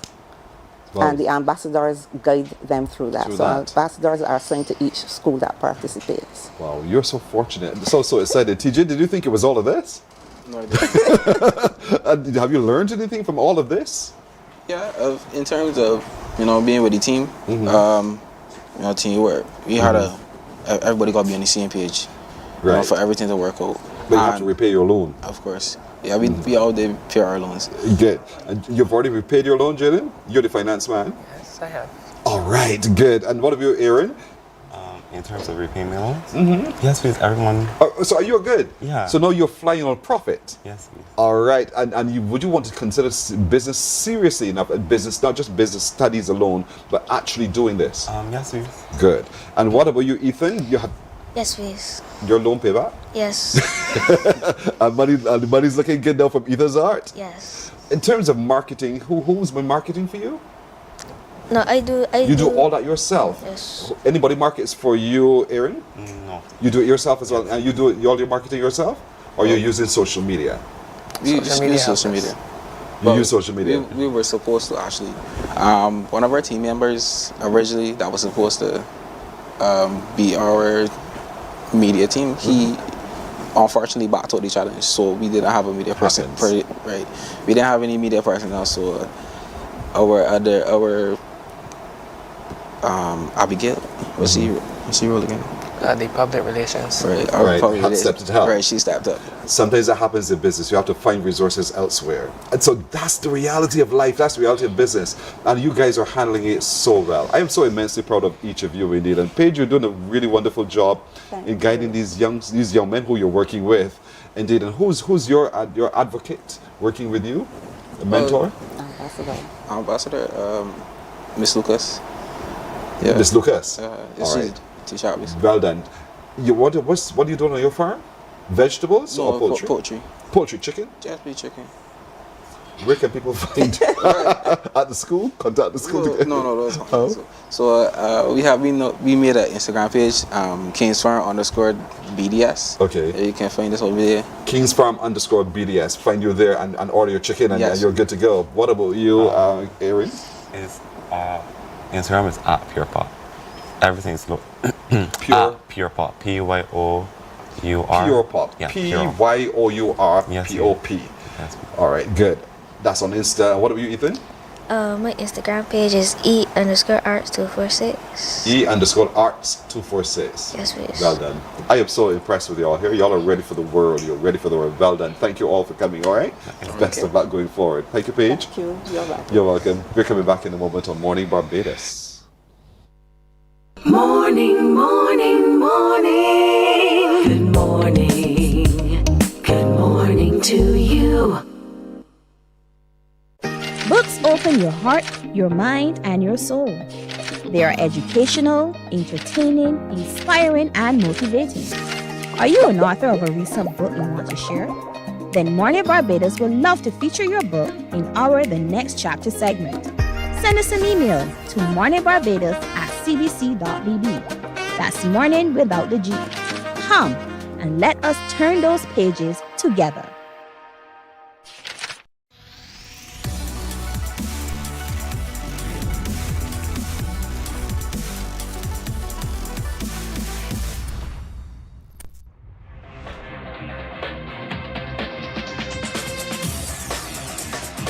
Week after week, Scold presents exciting reports and documentaries on the most varied topics of our time. Spectacular developments and innovations, lifestyle and trends of tomorrow, mobility and tourism, health news, highlights from art and culture. Each contribution grabs the viewer with extraordinary images and stories and takes him into fascinating worlds which he experiences here exclusively and up close. We're there when companies and specialists develop super satellites for a global network in space and can look behind the scenes. Scold is a window to everything that is there or is yet to come. Fly with us through time to better understand today and tomorrow. You've always wanted that.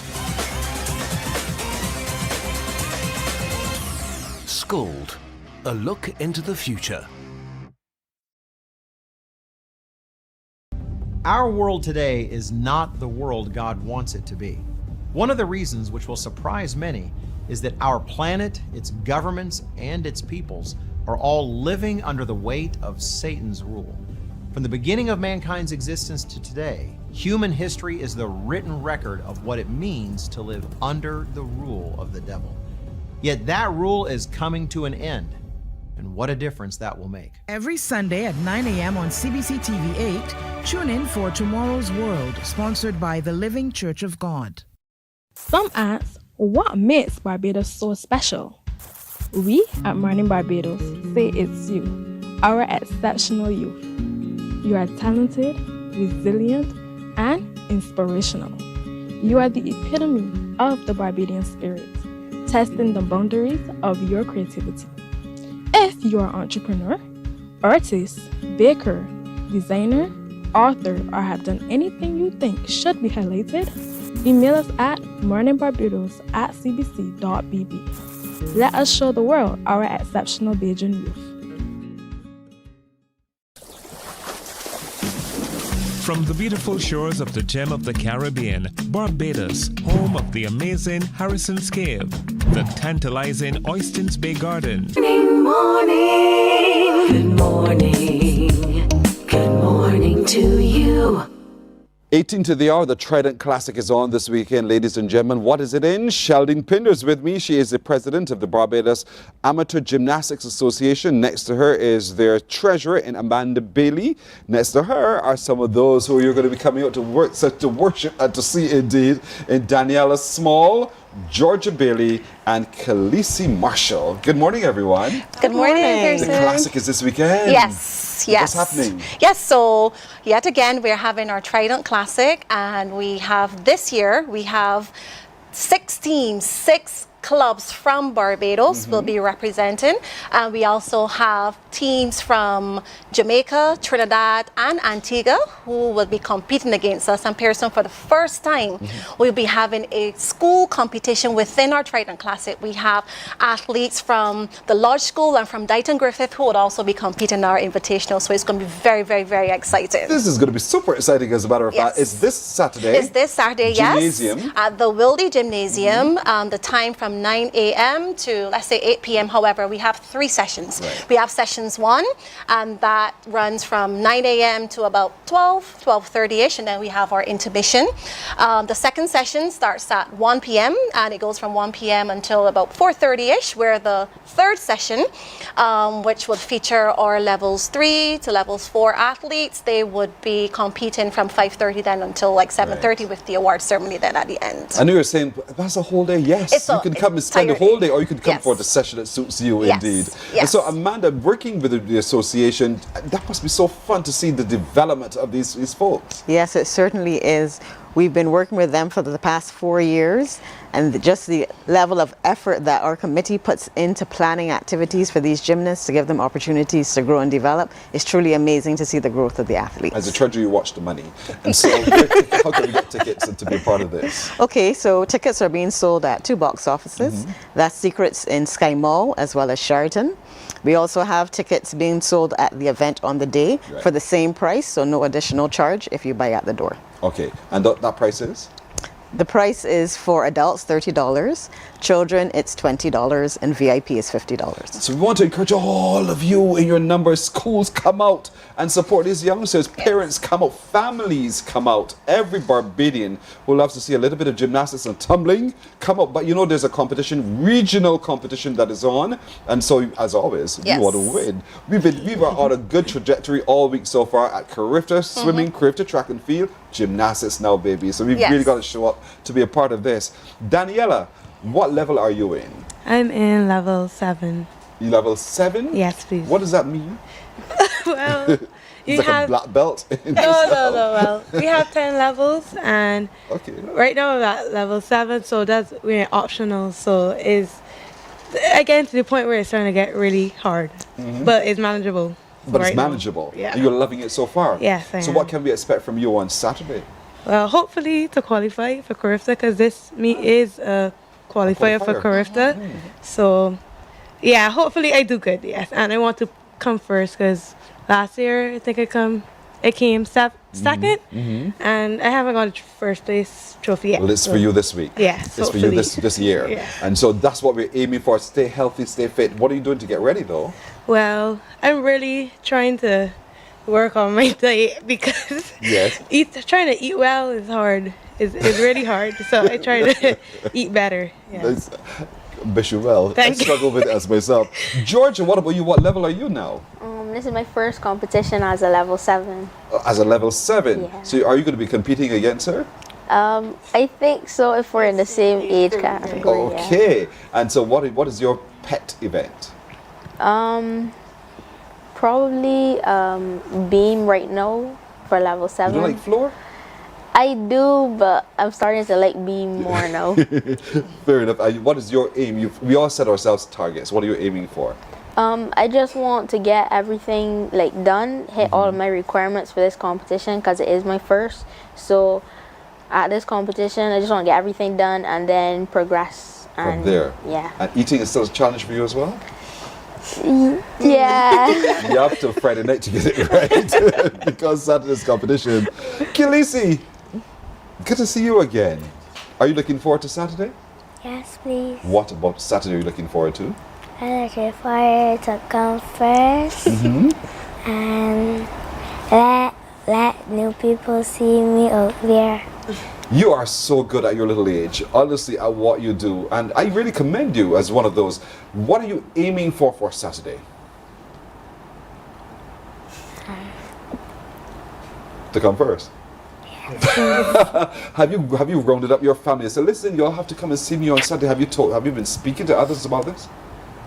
No, please. Girl, you got talking to do. You now got talking to do. And so, Charlene, you know, this is something we all get excited. You know, I get equally excited about this all the time because we see creativity, we see gymnastics, we see athleticism, we see all of this. Yes. And so that's what we want people to come and see on Saturday. Yes. Yeah. So I just want Barbados to come out and support us. As Daniela would have mentioned, this is a qualifier for trials for athletes to represent Barbados at Gymnastics Carifta, which will be happening a little later in the year. We have athletes ranging from levels 1 to level 7 who will be competing against themselves because Daniela as well well as Georgia. They're in the same level. However, we also have teams from Trinidad and from Jamaica and from Antigua. It's going to be exciting, you know, watching our athletes show up and, you know, compete and, you know, compete at their best. Yes. So Barbados, please, we're asking you just come out and support us. It's happening this Saturday at the Cigar Fuel Sobers Gymnasium. Times again from 9 a.m. to 9 p.m. And we have the first session again, levels 1 and 2, which would be competing in the first session. The higher levels, 6, 7, and 8 in sessions 2, and then levels 3 and 4 will be competing then in the third session. It's going to be fantastic indeed. Remember, tickets are available right now from Secrets, yes. At Sky Mall or at Sheraton Mall, and you can pay at the door. Yes. And that's it. Let's make a day of this, where you can come for the session that you pick indeed. Yes. So thank you all. Best of luck. Thank you so much, Bring the Thurston. results, Sheldon. Bring Yes, the results. definitely. Yeah, of course, we can beat them bad. I'm really looking forward to that. Yes. All the best indeed. Thank Morning you. Barbados Brits here. We're coming back in a moment. Thank you. Morning, morning, morning. Good morning. Good morning to you.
Morning, morning, morning. Good morning. Good morning to you. This Sunday at 6 o'clock at the Lloyd Erskine Sanford Centre, the Clash of the Executives is on, and that's because we are in search of Mr. Executive 2026. Next to me is Kimani Maynard of the Queen's College, and so you've made it into the final, Kimani. Congratulations, first of all. Thank you. You're welcome. How hard was this for you to get to this stage? It was very hard because I had to have time management, because not only it took a lot of my school time, but as a athlete it took a lot of my basketball time, because I had to miss certain trainings. I had to put this first while still balancing schoolwork and basketball. Are you prepared to be Mr. Executive? Of course. Sunday will tell us, huh? Yes, for Sunday sure. will tell us. What about you, Azari? Now, Azari, you're representing the St. Leonard's boys. You've been having a phenomenal year, St. Leonard's boys, in sport. And here you know are putting yourself up to be Mr. Executive. How ready are you? Well, I don't want to say I'm fully ready, because there's work to be done. There's work that could be done. But I prepared for the night. I can come, try my best. The best is the best I could do.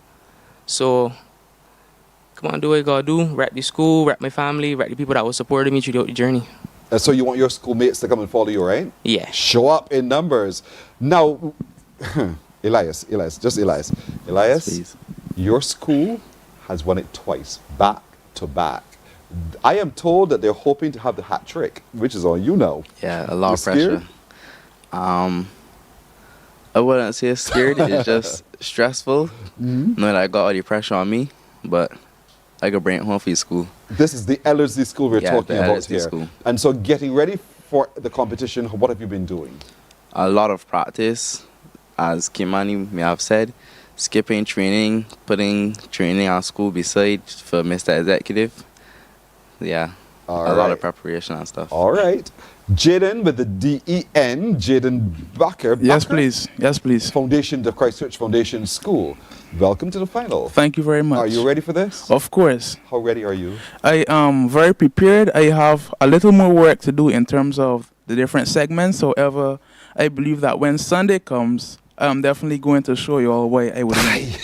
Have you been observing the other fellas in their rehearsals as well? Yes, please. And you believe you have the edge? I know I have the edge. I love it. Challenge on, challenge on. Jaden per Adua Arastra at the Alexandra School. You've made it to the final. Yes, please. Congratulations. Thank you, thank Talk to me about what you now need to do for Sunday. For Sunday, my preparations are, I can say, basically finished. It's just to do a few more things and to make sure that when the night come, that I show up and show out and we're at the Beacon North. There you go. You have your posse ready? They're ready. The kids are bought. They're in their blue. They're coming out in numbers. All right. You hear the challenge, fellas? Challenge thrown down. I hope you can accept the challenge. And so, Mr. Cumberbatch, here we are now. We're down to the final on Sunday. That's right. This coming Sunday, 6 o'clock it starts at the Lloyd Erskine Sandiford Center. Let's talk about preparation and making sure that all goes well. Well, preparations are really heating up. And as you heard the young men speak, all of them have really been putting their best foot forward. They supported the team in really doing wonders. And I am telling Barbados that you're in for a hell of a show tonight on the Sunday. The competition is going to be keen. And we believe that they continue to develop. And so what we have seen so far from the workshop coming right through to this stage, I believe that this is going to be maxed out. This program is transforming lives. And there's a testament, even to see these young men right now today looking how they're looking. Represents the fact that they understand what it means to step up. So at Lloyd Erskine Sandiford, we are looking forward to a really, really wonderful show.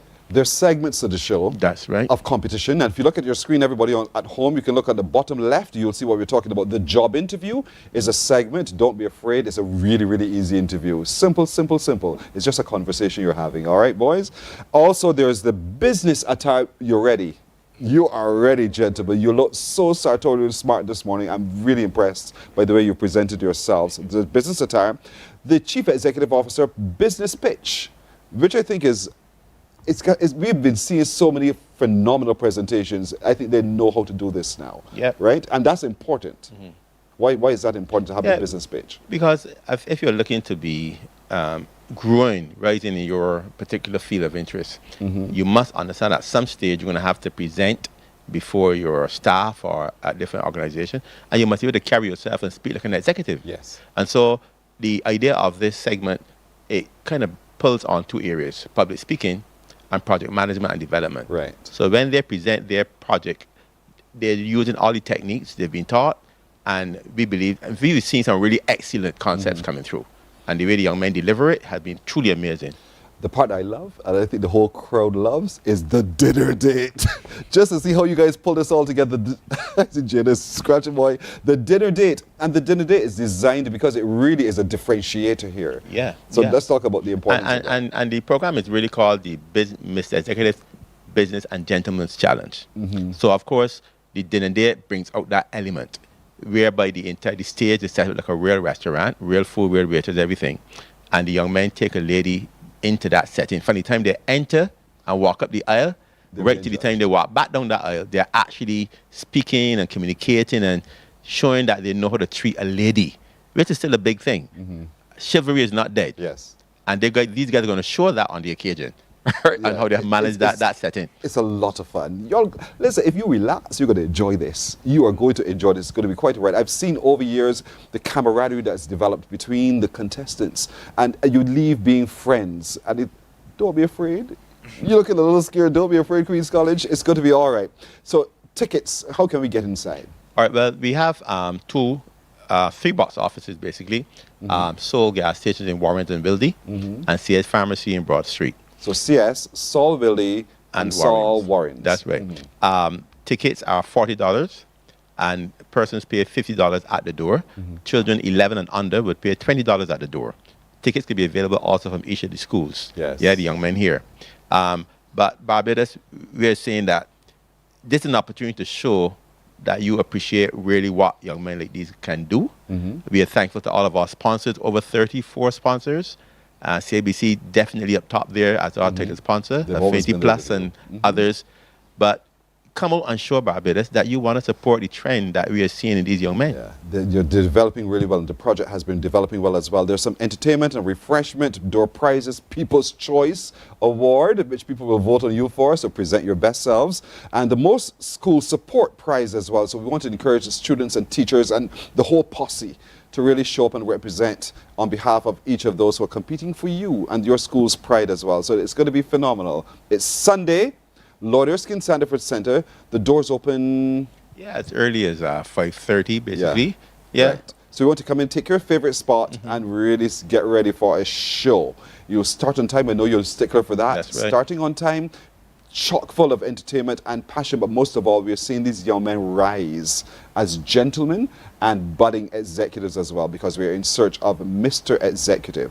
You look really good in your poster sitting around the table, the boardroom table. I know you'll do well on stage on Sunday as well. I really want to commend each of you already, because in my eyes, by the way you present yourselves and you speak, you are already winners. Well done, gentlemen. Thank you. You're very welcome. You're very welcome. I'm very proud of you so far. So from Queen's College, Kimani Maynard, so come out Queen's College posse. From the St. Leonard's Boys School, Azari Deterville, he is representing you. St. Leonard's, you're having a phenomenal year. Come out and see. Elias Duncan is hoping to repeat for the Ellerslie School. So Ellerslie posse show up. For the Foundation School, the Christchurch Foundation School, is Jaden Backer. And for the Alexandra School, for the Beacon of the North, is Mr. Jaden Jordan. Because I'm from CPE, so you got to forgive me, all right? Bias in that kind of way. And of course, the man behind the initiative is Mr. Winston Cumberbatch. Again, to you all, well done. Keep it up. Thank you. You're welcome. Thank you very much. So let's all show up at Lord Erskine Sandiford Center this Sunday, 6 o'clock. The doors will open from around 5:30 or so, and you come in and sit down and get ready to make some noise and give full support to each of these young men, 5 of them, in vying for the position of Mr. Executive and Mr. Gentleman, I want to call it myself. You know, indeed, and so I want you to be there when this epic moment unfolds. So that's it for today, everybody. You have been so kind to me by sticking around to keep us company. Indeed, I wish you the best of today. My little crew does as well. And be it the will of the Lord, we'll see you tomorrow. Take care, everybody. Bye-bye. Wake up, wake up, wake up, wake up. Barbados, get up. Good morning.